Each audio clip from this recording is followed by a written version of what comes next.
ایک اور معروف شخصیت جناب مظفر حجاز ہاشمی صاحب نے جوائن کیا ہے.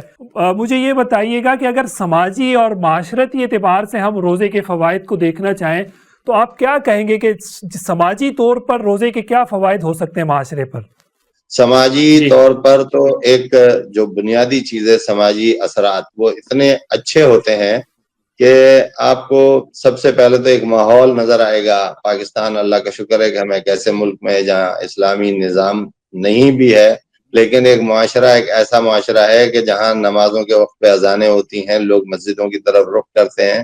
تعداد گو کہ کم ہوتی ہے، لیکن رمضان میں یہ تعداد اچانک بڑھ جاتی ہے، تمام نمازوں میں بڑھ جاتی ہے، فجر میں خصوصاً بڑھ جاتی ہے، جمعہ کی نمازوں میں خصوصاً بڑھ جاتی ہے.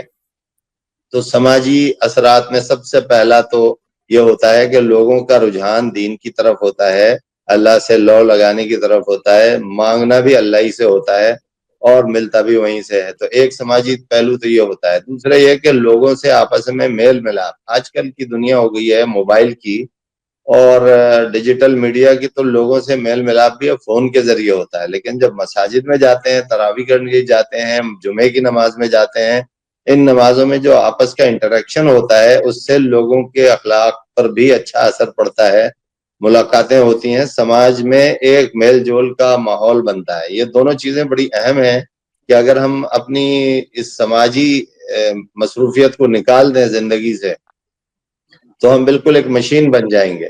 ہم مشین کی طرح گھر بیٹھ کے آن لائن کام بھی کر سکتے ہیں، لیکن روزہ، رمضان، یہ ساری چیزیں لوگوں کو ایک دوسرے سے ملواتی ہیں، ایک دوسرے کے اخلاقی پہلوؤں سے فائدہ بھی اٹھانے کا موقع ملتا ہے، غلطیوں سے جو ہے بچنے کے مواقع بھی ملتے ہیں، سیکھنے کے مواقع بھی ملتے ہیں. یہ بالکل صحیح ہے کہ اس کا ہم اس نیت کریں نہ کریں لیکن ہمیں یہ چیزیں ملتی ہیں، اور یہ ہمارا مشاہدہ اور آپ سب کے تجربات بھی ہوں گے کہ اس طرح کی چیز اس پر سماج پر اثر ڈالتی ہے.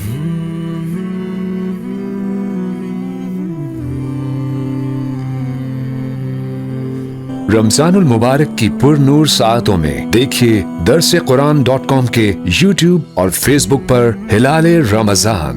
سوشل میڈیا پر سب سے قدیم اور سب سے ریلائبل برانڈ www.درسقرآن.com.